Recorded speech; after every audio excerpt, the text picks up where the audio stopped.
সহজ করে অল্প মশলায় এবং অনেক সহজে যে কেউ রান্না করতে পারবেন এইরকম একটা মাংস রান্না আপনাদের সাথে শেয়ার করছি।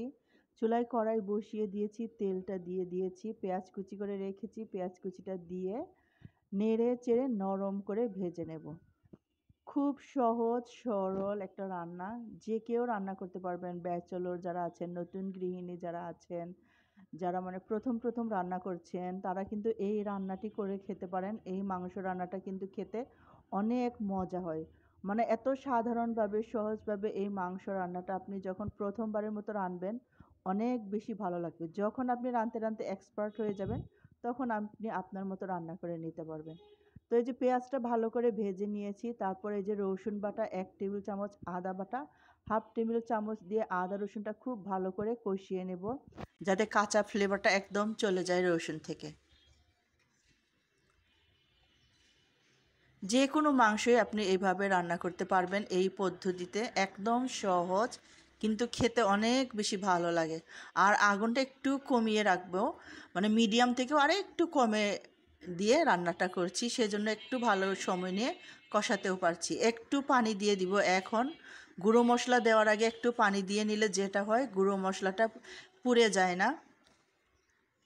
তারপরে যে হলুদ গুঁড়ো দিয়ে দিলাম 1/2 টেবিল চামচ, ধনে গুঁড়া জিরে গুঁড়া 1/2 টেবিল চামচ, মরিচের গুঁড়ো 1/2 টেবিল চামচ দিয়ে দিলাম।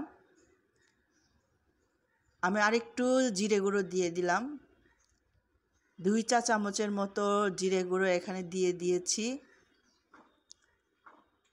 মানে পুরো 1 টেবিল হবে না। আর এই যে এখন দিয়ে দিলাম গরম মশলার গুঁড়ো 1 চা চামচের মতো। গরম মশলা কিন্তু আস্তেও দিতে পারেন, আমরা একটু গুঁড়ো করে খাই। বাচ্চাদের খাবার প্লেটে যদি একটা গরম মশলা পড়ে যায়, ভুলে যদি ওরা খেয়ে ফেলে, অনেক বিরক্ত হয়, নিজেরও কিন্তু ভালো লাগে না। তো এই যে অল্প অল্প করে পানি দিয়ে মশলাটা এমনভাবে কষাতে হবে, কষাতে কষাতে তেলটা একদম মশলা থেকে আলাদা হয়ে যাবে। আপনারা কিন্তু বুঝে যাবেন মশলাটা তো কখন কষানো হয়ে যাবে। যখন দেখবেন যে তেলটা একটু উপরে উঠে চলে আসছে, তখনই কিন্তু বোঝা যায় যে মশলাটা কষানো হয়ে গেছে। মশলাটা খুব ভালো করে কষানোর পর এর মধ্যে মাংসটা দিয়ে দিব। মাংসটা দিয়ে খুব ভালো করে কষিয়ে নেব।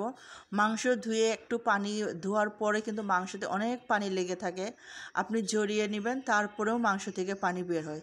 আপনি যদি মশলার সাথে মাংসটা খুব ভালো করে কষিয়ে নিয়ে আগুনটা একটু কমিয়ে এটাকে ঢাকনা দিয়ে রান্না করেন, তাহলে দেখবেন যে মাংস থেকে যে পানিটা বের হয়, সেই বের হওয়া পানি দিয়ে মাংসটা খুব সুন্দর কষানো হয়ে যাবে, সেটা যে মাংসই হোক। তারপরে এই যে আমি দিয়ে দিচ্ছি লবণ। লবণটা স্বাদ মতো দিতে হবে।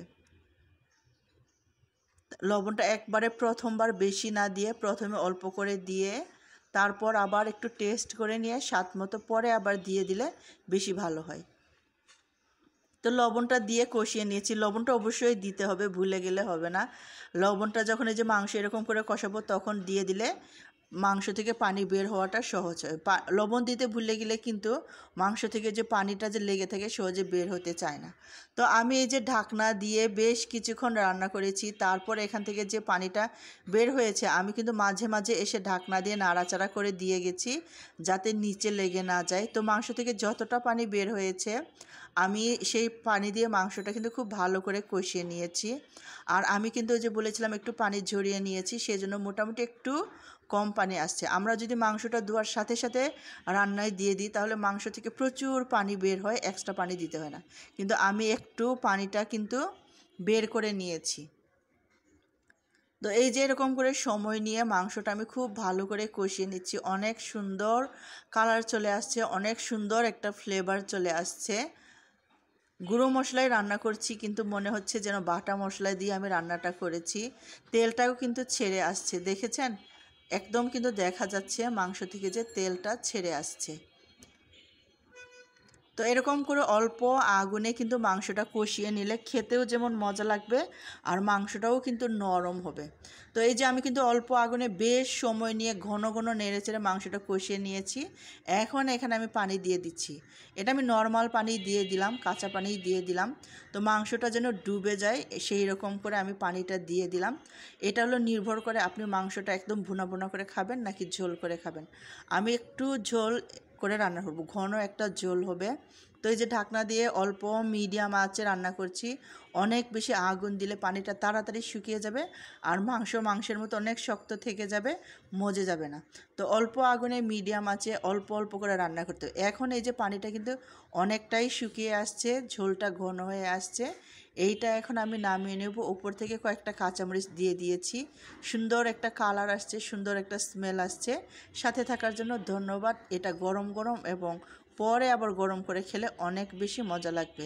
ভাতের সাথে, রুটির সাথে, পরোটার সাথে এটা অনেক বেশি টেস্ট লাগে।